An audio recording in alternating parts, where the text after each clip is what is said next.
Hi, this is Dr. Georgie. Welcome to Lecture 6, where we finally get into the basics of fluorescence microscopy, the kind of microscopy that is the focus of this program because it is where the jobs are, and it's also super mega amazing type of microscopy. For those of you who are going into the histotech field, even in diagnostics, fluorescence microscopy is making inroads and is a very important part of histodiagnostics. Okay, so here are some of my sources for this lecture, and here's a lecture map. I'm gonna start with a very quick primer on light, and then we are going to go to fluorescence. What is fluorescence? And then we're going to put it together and look at how a fluorescence microscope works. And I'm double checking to make sure I'm recording. Okay, seem to be. If you have the Murphy and Davidson book, this is what you should refer to. And just a reminder, here's a fluorescence image. It's Professor Leong and I took it on the scopes that we have at school when he was demoing a scope for me that I then bought because it was so good. Okay, a quick primer on light.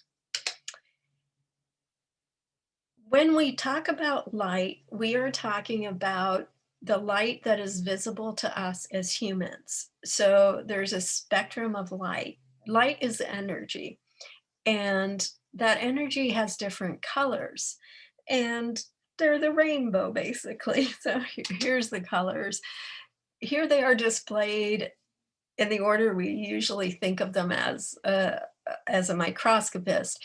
Visible light is light that goes from 400 to 700 nanometers. So 400 to 700 nanometers, and that refers to the wavelength. 400 nanometer wavelength, 500 nanometer, 525, 526, etc. Anything between 400 and 700 nanometers is visible light. In other words, it's light that humans can process and know is there and see as color and see as light, in fact. Light also can be ultraviolet, which certain animals can respond to, we can't. It's actually, it precedes the violet and the blues that are 400 nanometers. And there's also IR light, which again is something that we can't see, but again, other animals can, depending just on how your physiology is set up. And that goes to 800, 900 nanometers and so on. So obviously, there's a set rainbow of colors, starting with violet, blue, into green, yellow, orange, and red.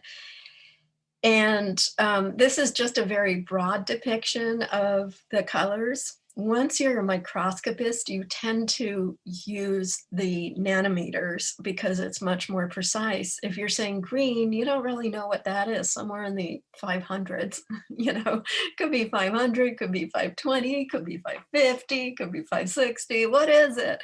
So you want to get used to using nanometers for color. And most people say, the 406 or 588 or something like that. But it's also really good to sort of automatically be able to translate in your brain. 588, that's green bordering on yellow. It's a yellowish green. 600, 650, oh, that's going to be a red. 400, violet or blue. So I'm going to test you. I'm going to give you some memorization to do pretty soon, fairly soon, about colors and wavelengths and things like that. All right, so the characteristics of light when we consider light a wave are that this wave has a wavelength. How long is this wave? In other words, from peak to peak, what physical distance is there? And we can measure this. We have all sorts of ways of measuring this. So hopefully you can see there's a red wave and below it there's a blue wave. The red wave has a longer wavelength. Trying to think of other ways to say it. I likened this to a bus. Like, there are certain bus routes, like you're at a bus stop, and so you're watching the buses go past you. Some buses will go past because you're just observing them, you're not getting on. Some buses will go past you every 5 minutes. They come frequently. They are blue light, basically. They have a short wavelength, like between the peak, if you will, the bus passing you, you're like, oh, a bus. 5 minutes later, oh, a bus, you know, a blue bus. Okay, 5 minutes, a blue bus. Every 5 minutes, imagine a functional bus system. Every 5 minutes, there's a blue bus. That comes frequently. Its wavelength is really short. The shorter the wavelength, the more frequently it comes, right? The pause, if you will, between seeing the bus, that's your wavelength. There's this other bus that only comes once an hour, it's the red bus. So you can sit there and see blue bus, blue bus, blue bus, blue bus, blue bus, blue, etc. And then you'll see red bus, and then blue, blue, blue. Oh, here's another red bus an hour later. That red bus comes infrequently. It's not very frequent. And so it has a longer wavelength. In other words, in real life, there's more nanometers in between the peaks. With the bus analogy, it's a time thing. But with light, it's actually we want to think of it for the purposes of microscopy as a wave. And it oscillates, and there's peaks and dips in energy. And peak to peak, there's a distance of, just to simplify it, let's say 700 nanometers.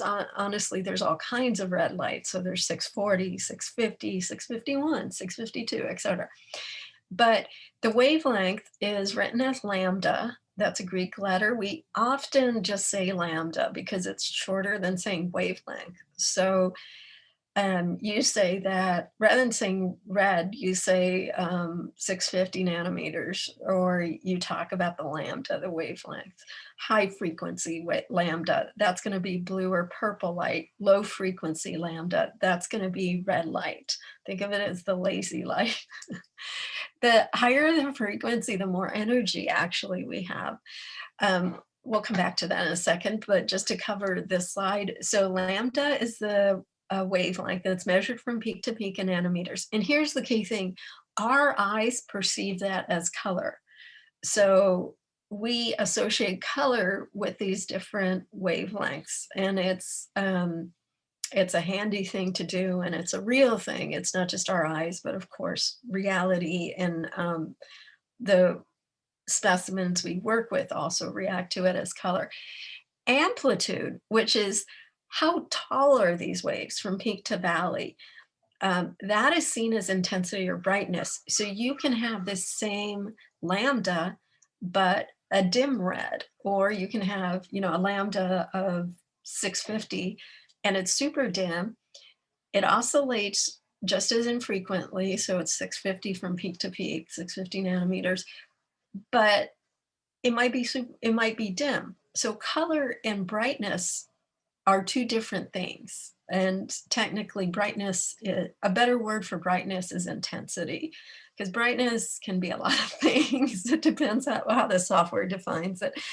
Intensity is physically the amplitude of the wave. And same thing with blue, right? You can have, it's going to come frequently because that's its wavelength. So whatever its wavelength is, 470 in this example, 470 nanometers, okay, that's its wavelength. But how high is it? How bright is it? How much energy does it have? It might be a dim blue, it might be a bright blue, but it's still the same shade of blue, same exact shade. It's kind of like, is the bus that comes a short bus or a really long bus with like two buses stuck together, with a flexible middle or something like that? How many people can this bus hold? That's a metaphor for how bright or how intense the light is. Okay, so let's look at this with the rainbow. So again, we are going to be considering mostly visible light from 400 nanometers to 700 nanometers, especially right now talking about fluorescence, just to get the basics of it. We're going to pretend that light is only 400 to 700 nanometers. When we get into advanced techniques, we'll recognize the rest of the light because we start using it then. But the original fluorescence microscopes were built around visible light.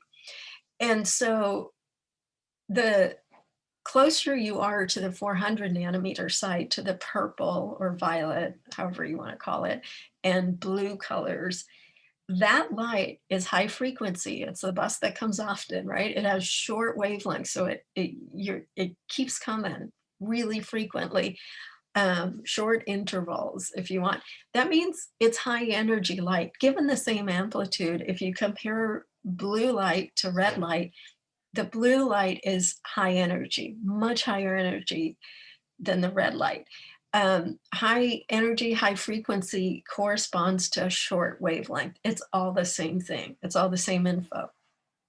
700 nanometers is the lowest frequency, the lowest energy, and the longest wavelength. So although we like to think of red as an energetic color, in truth, physically speaking, from the point of view of the physics of light, it is super chill. It's low energy. It's a long, slow, mellow wavelength. And the hyper one, if you will, is the blue. It's coming all the time. It's jumping up and down. It's full of energy. This is why plants harvest that light, actually. They use the high energy light from the sun to create life on Earth, basically plants and photosynthetic bacteria and algae and so on. In fact, that's why they're green, is because they're capturing the blue light. Okay, that's a little detour, by the way. Let's come to what is fluorescence? Well, first of all, let's remember that fluorescence microscopy is a kind of incident light epiillumination microscopy where the light source and the objective are on the same side. And what we're doing is hitting the specimen with light of a certain color, so certain nanometer of light, certain color, in this case blue. And then we are getting back light of a different color. And there's rules to what color light will come back at you. And so blue gives you green, basically. We'll learn how in a moment.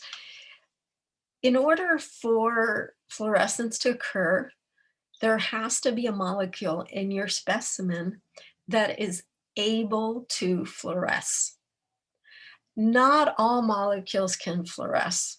Okay, a lot of things do not fluoresce. And then a whole lot of other things do fluoresce. So this has to do with chemistry. Only certain molecules fluoresce. And we sometimes, if we return to labs next semester, I will have you hunt for which molecules fluoresce or not. It's really fun to see certain specimens fluoresce on their own and others don't. But the main thing for you to remember is that some molecules do, others don't.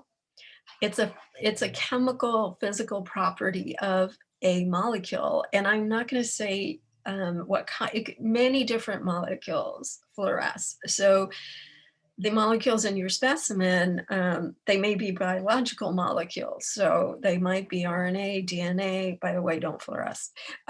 Proteins, some do. Lipids, depends. That's what biological specimens are made of. But then there's rocks. A lot of components of rocks do fluoresce. There's metals, mostly don't fluoresce. It just depends though. So a molecule that is able to fluoresce, that has the ability to do it, is known as a fluorophore. So fluorophore is that molecule in your specimen that fluoresces.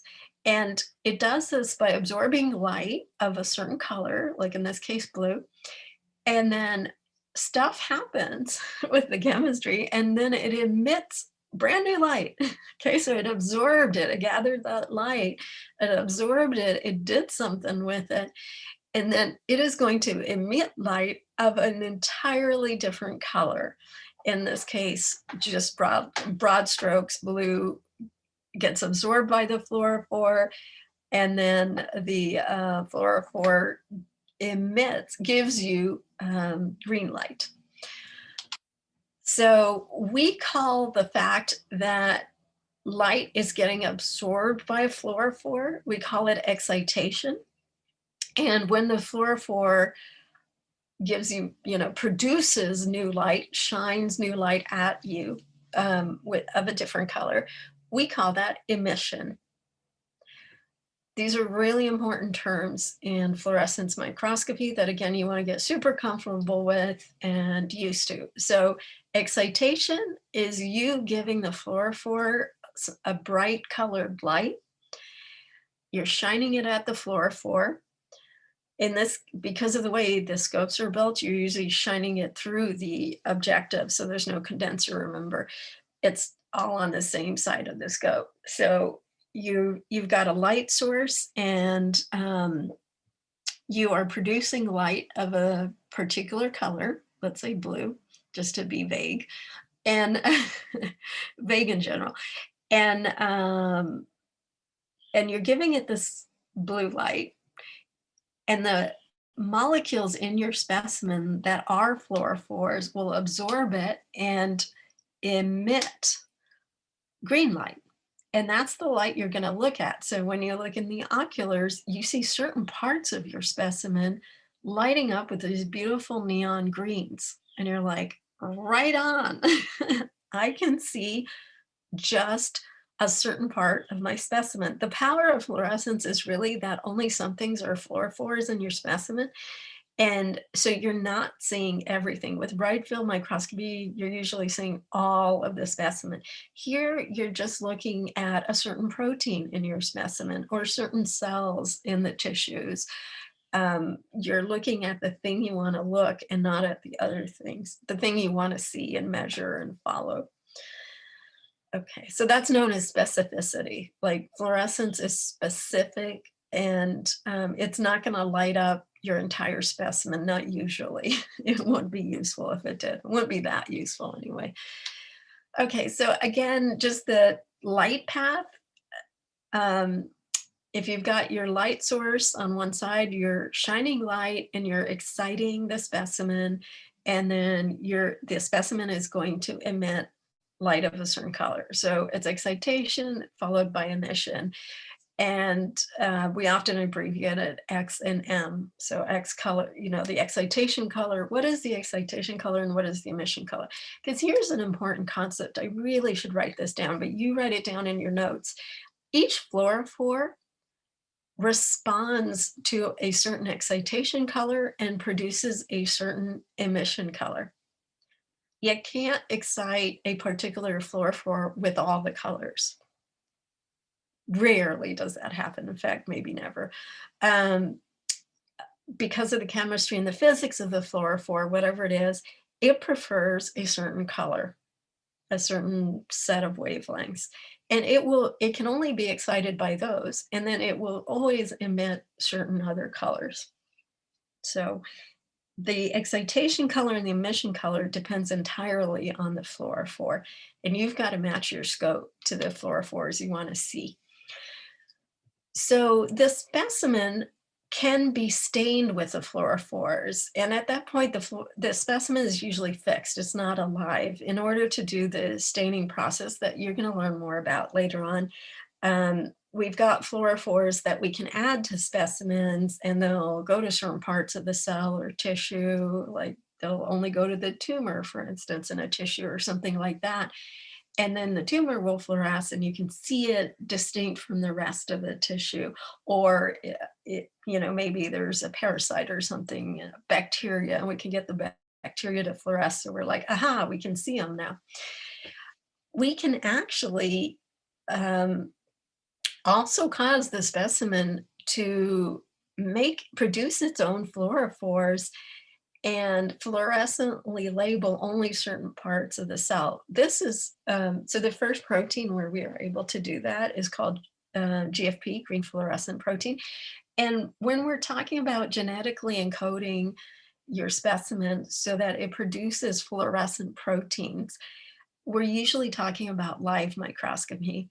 And the discovery of GFP, which we'll go into a little bit more later on in this semester, completely revolutionized fluorescence microscopy. Before, it was a useful tool, but it was a bit specialized. And the minute we were able to do live fluorescent microscopy, it changed everything. And almost overnight, everybody was doing fluorescent microscopy. And that's why we started this program, because it was suddenly everywhere. Everybody's doing it, using it for all sorts of uses in biology, biomedical fields, now even diagnostics. They're using it in surgery, actually, by labeling the tumors fluorescently, actually. Um, and so suddenly there was a renaissance, and people were buying fluorescent scopes left and right, and the scope reps were like, help, we need more people to sell scopes, but also could you all have trained technicians out there, so once we sell a scope, we don't have to keep hearing from people. So live fluorophores, live stained cells are really important in microscopy. Also note, a third category that I put on here is that certain things autofluoresce. So autofluorescence, they just naturally fluoresce. Plants tend to do that. You don't have to color them up. Basically, they're going to fluoresce on their own. That's a good thing, bad thing. It just depends. Because sometimes you don't want to see that. You want to control what's fluorescing. Other times you're like, less prep. I just put the plant under the microscope and I can see things. You might come across this term fluorochrome, and that is arguably the same thing as a fluorophore. It depends on which microscopist or chemist you talk to. I've gotten completely different opposite definitions from them. I'm going with the fluorochrome as a protein with a fluorophore attached to it, but it really depends on who you're talking to. And I find that people use them interchangeably, probably incorrectly, but that's where we're at. And I just stick with fluorophore since, I don't know, it's like a cultural thing. Do you say soda or pop? That kind of thing. Okay, so what is going on in your fluorophore or fluorochrome that is causing your specimen to absorb light and then emit a different color? How is that possible? Do we know what's going on? Yes, we do know what's going on. It's actually defined by this Jablonski diagram that is very central to understanding fluorescence microscopy. It's central to understanding a lot of the advanced techniques. So get familiar with this beautiful diagram because it explains so much. So in your fluorophore, there are electrons. And because of the physical proximity, the chemistry, etc., certain electrons of parts of your fluorophore are susceptible to fluoresce, to do this dance, if you will. They're at what's known as a ground state. So that's state 0. That's a certain level of energy that is defined by, let's see if you can see my mouse. No, it's not showing it to me, but this blue line at the bottom, that's the ground state. Ground as in, soil, ground. But just as in, this is the energy that electron usually has. This is where it usually lives. It's normal state. But when you give your specimen light, it actually absorbs the energy of that light and it jumps up to a higher state known as state 1 prime. So you see that higher blue light. And in this case, number 1, we're giving it green light and then we're going to get red light out of it. So step 1 is the electron jumps into this higher energy, super peppy state. It's like you turn on some good music and suddenly everyone's dancing. Now it's super high energy. Okay, now we're at state 1 prime. We've absorbed the light or music in my metaphor. And everything is high energy. The electron, well, we'll just follow one electron, but really all the electrons or a lot of the electrons in your fluorophore have absorbed this energy and are at the super high energy state. However, this is not going to last very long because let's just think of a finite amount of light. You just gave it a packet of light. You just turn on the light for a moment. The light is going to be absorbed, and then immediately that energy that was absorbed is going to start to decay. The electron is going to start to let go of that energy. It's like you turn off the music and then everybody sits down again, right? So what happens in step 2 is that some of the energy is immediately let go of. And then you get step 3 and all of the energy is released and the electron goes back to its regular state.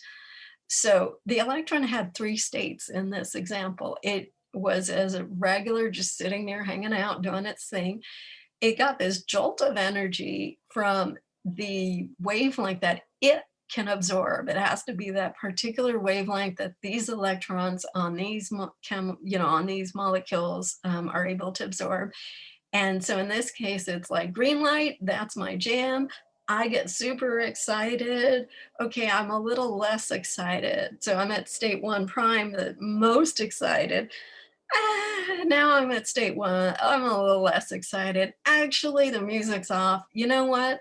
Let me just release the light. The important thing to learn from this diagram, there's 2 things. One, we're talking electrons and their energy states. This is the basis of fluorescence. 2, notice, because there's 2 steps to letting go of the energy, notice that it can only let go of less energetic light.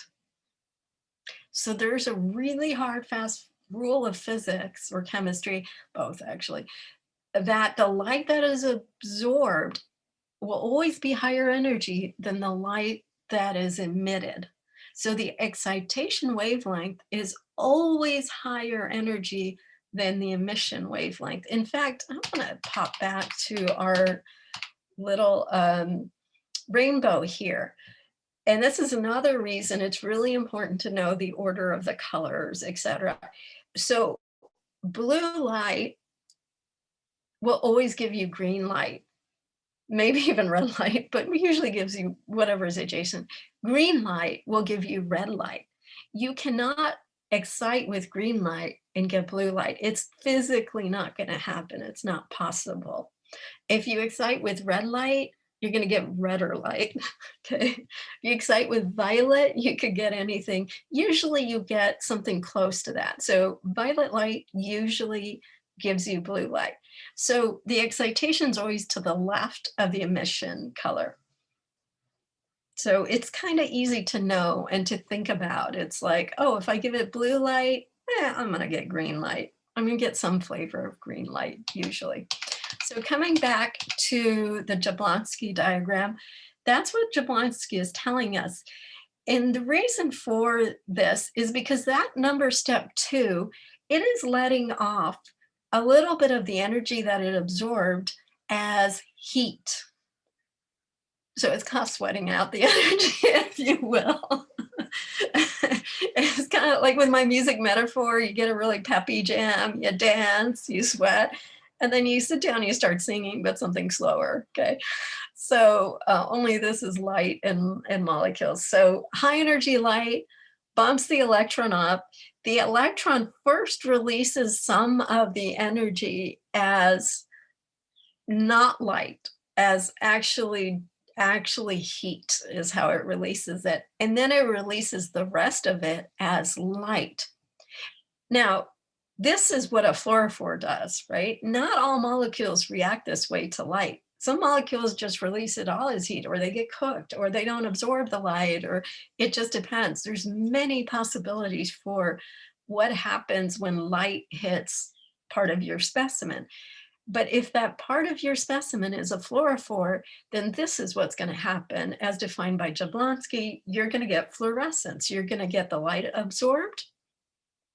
That's if it's the right color for that fluorophore. The light will be absorbed, and some of it will be dispersed as heat, and some of it will be emitted as a different color light of less energy.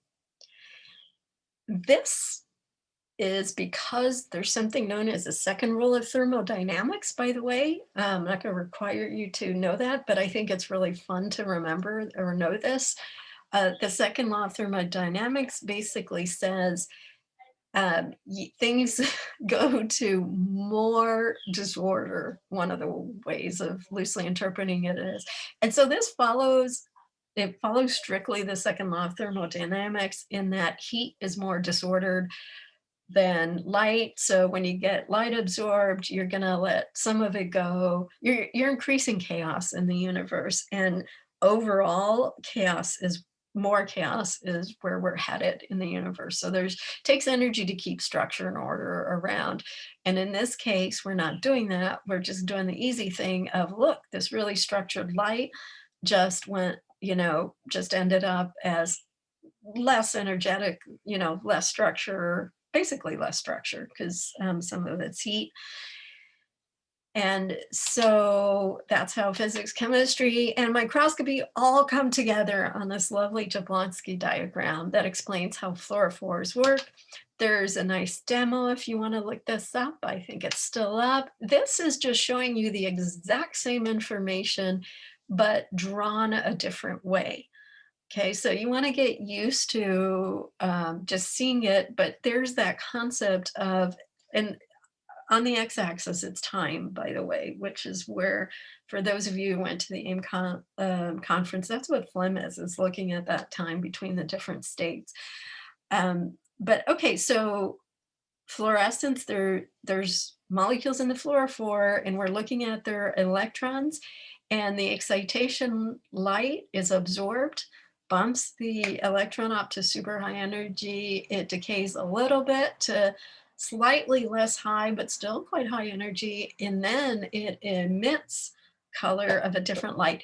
Notice that in this diagram, they've randomly assigned colors to the arrows. So this is red light can never give you blue light. This is some artist drew this and wasn't thinking about it, was just making it pretty.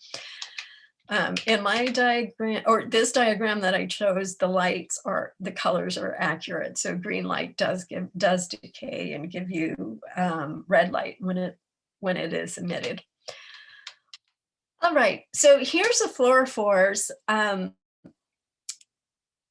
To be articulate, if you will, in the language of science, and when you go into a lab, you want to know some of the lingo, you want to know some of the most common fluorophores, so they just roll off your tongue. And I do want you to memorize this chart. I'm going to do a fast test on it when we do the quiz. The quiz part will be faster on this.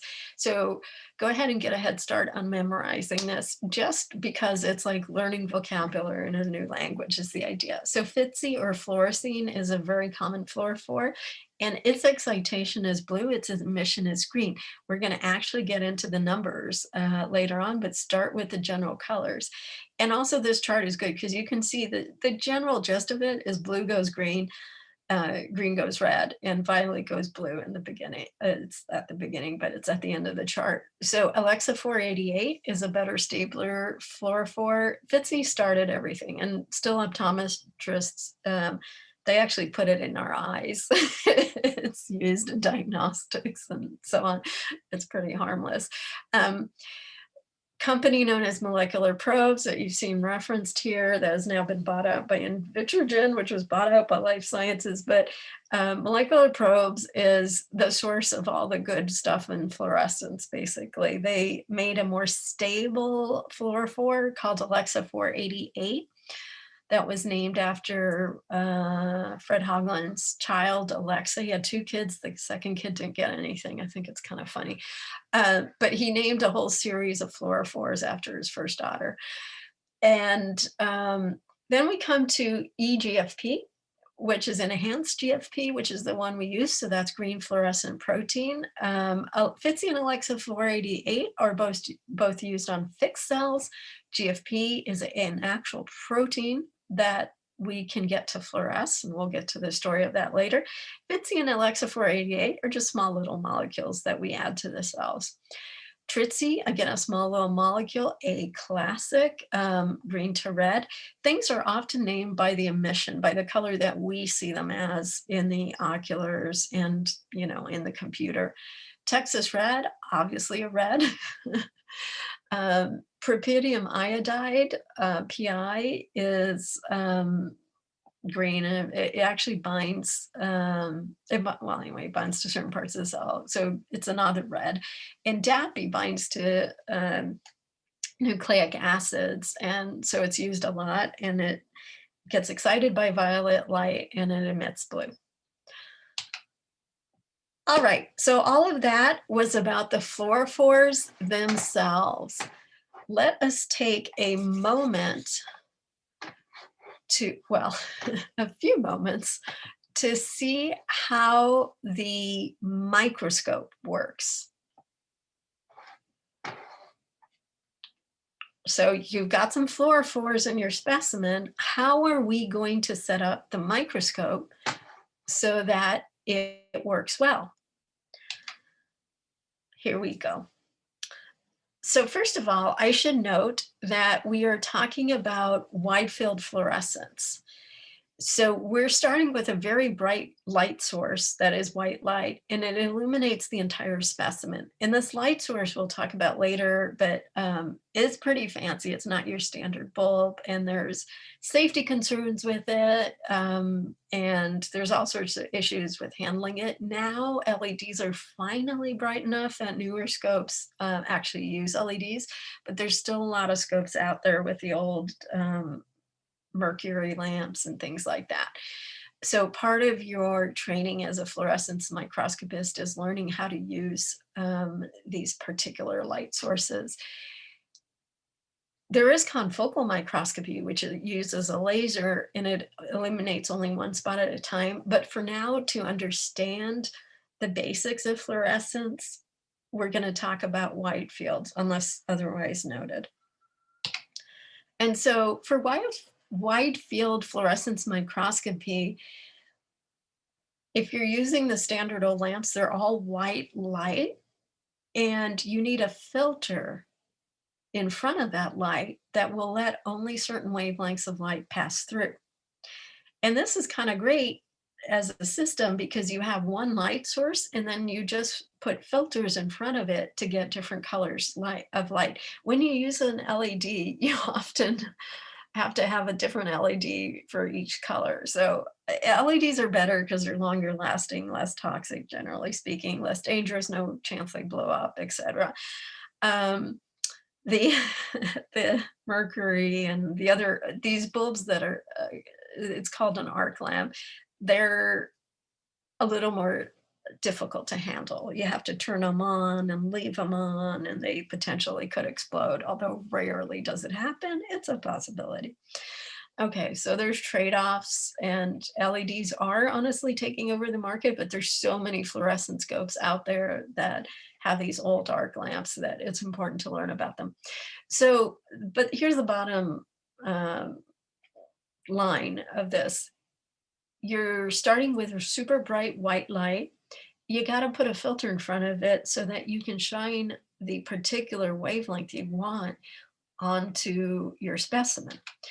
And a filter, like on the bottom, takes white light, and as it goes through it, it blocks most of the light, and it only lets whatever colors you want pass through. So in this case, a red filter will only let the reds pass through, but it absorbs and completely absorbs and therefore blocks any blue or green light. This is just an optical device. It's coated with particular coatings. People know how to do this. It's kind of a standard thing in a lot of industries. There are two companies that do it for us, and you're going to explore this more when you get to Project Spectra. you're going to go to the websites of those companies, Chroma and Omega, and they make filters for optical, for microscopes, basically. It's not a filter if all the light goes through it, okay? This is just a graphic that we have. Here's another example just to think about this. You have your white light source. You want it to go through the filter and come out as a particular color, like green or something. In that case, it's called a green filter because that's light that's going to get transmitted, that's going to go through, and the light that you're going to be able to shine on your specimen and use it as the excitation light, or also known as the absorption light, same thing, right? Okay, so you actually need 2 filters for every fluorophore, and you absolutely have to match your filters to that particular fluorophore.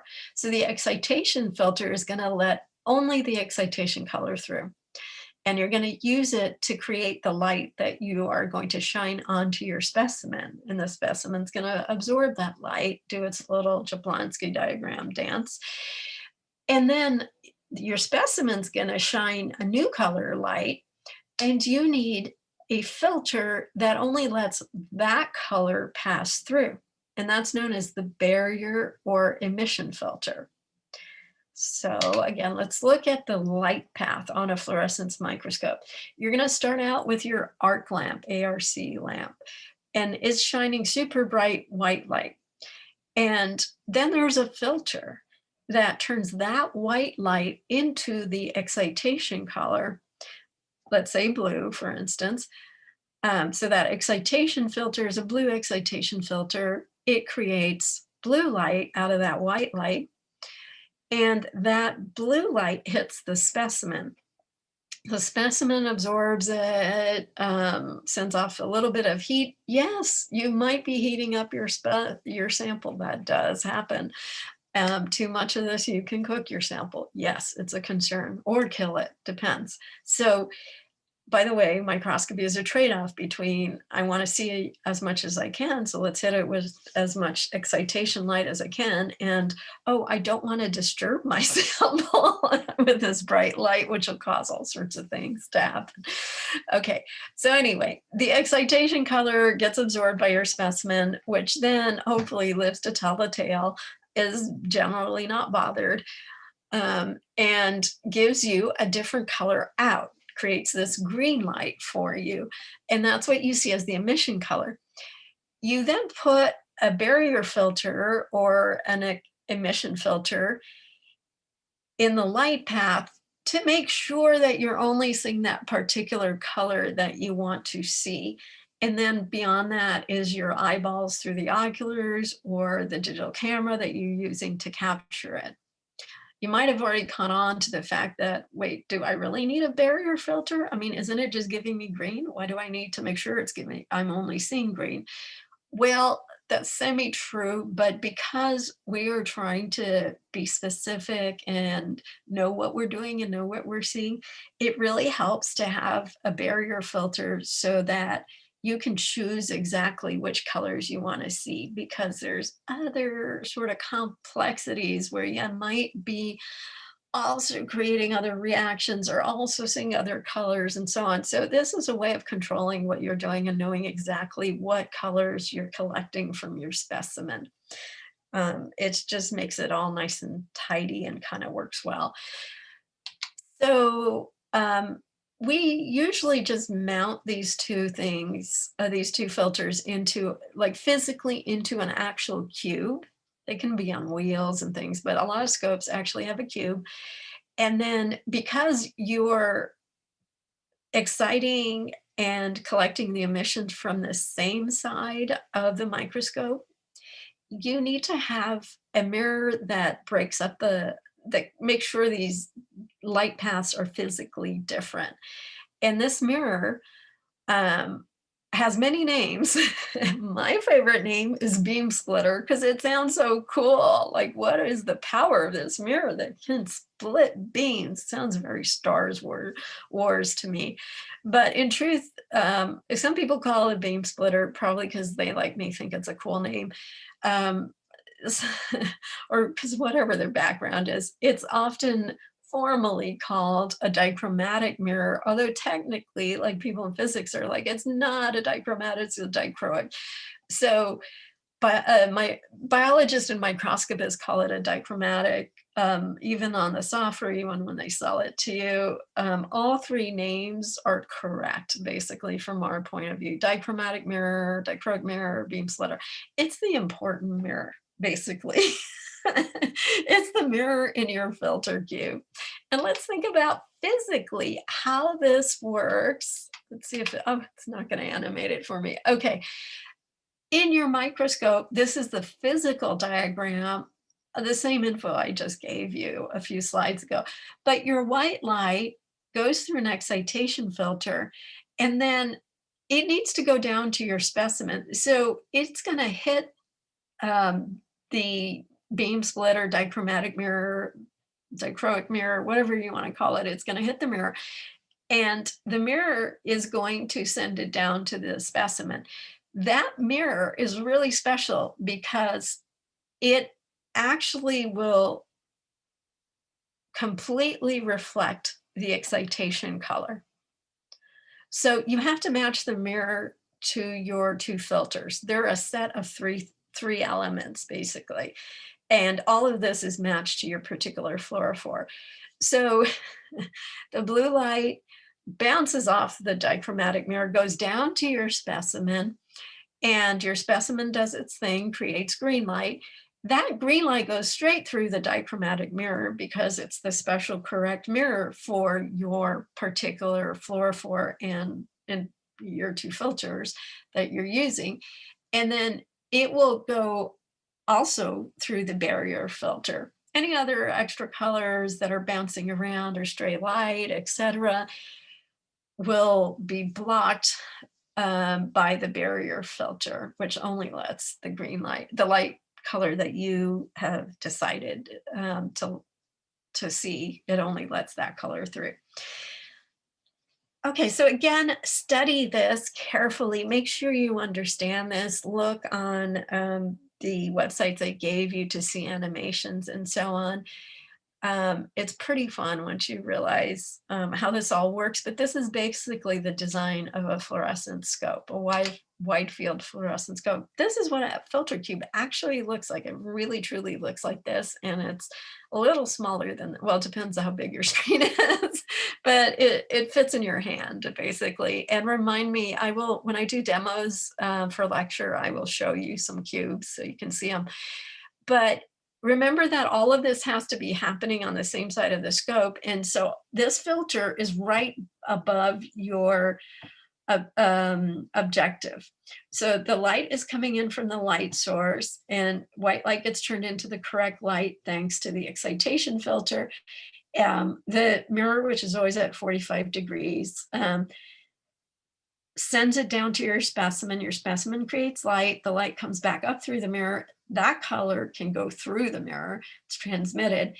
And it also, and only it, goes through the barrier filter. So the two filters are 90-degree angles, and then the mirror is always at 45 degrees. And so you've got light coming in from the side, going down, and then you've got light. You've got the other light that is basically coming up still through the objective, but then in the cube, thanks to the beam splitter, it goes up.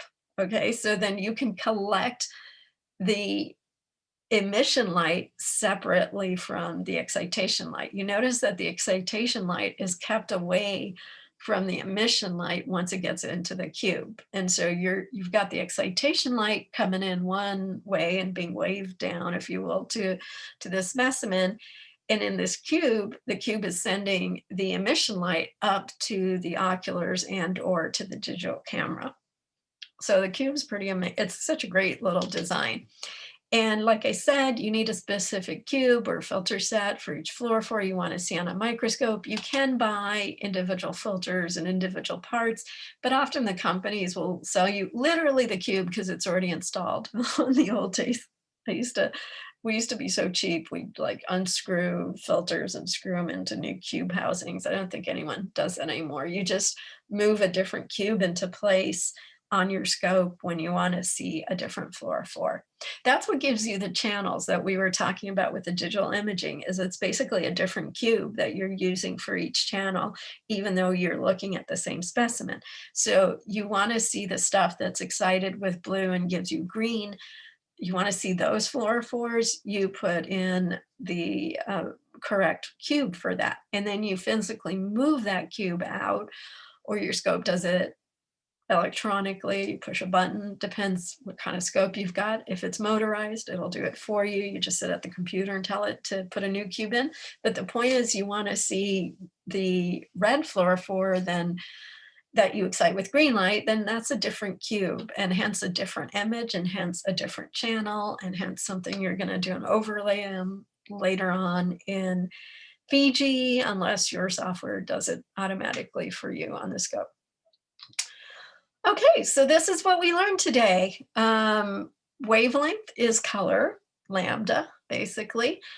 That was the basic thing that you learned about light. You also learned about high frequency versus low frequency, high frequency being purple and blue, and low frequency being red. Low frequency, low energy is red. So what is fluorescence? Well, it involves fluorophores, excitation and emission, light colors, light wavelengths. Jablonski diagram explains what exactly is going on and why certain molecules are fluorophores and others aren't. But every fluorophore has its favorite excitation and emission colors. And then how does the fluorescence microscope work? A wide field fluorescent microscope with a white light source, filter cubes. They're the magic. That's all you need to turn it into a fluorescent scope, is you really need a filter cube and a really bright source of light, because notice that you are cutting out a lot of the light with the filter cubes. And again, you just need to hit it with a lot of light to get fluorescence most of the time. So it's super bright, super hot lights. That is it for this mini lecture. And here's a quick tutorial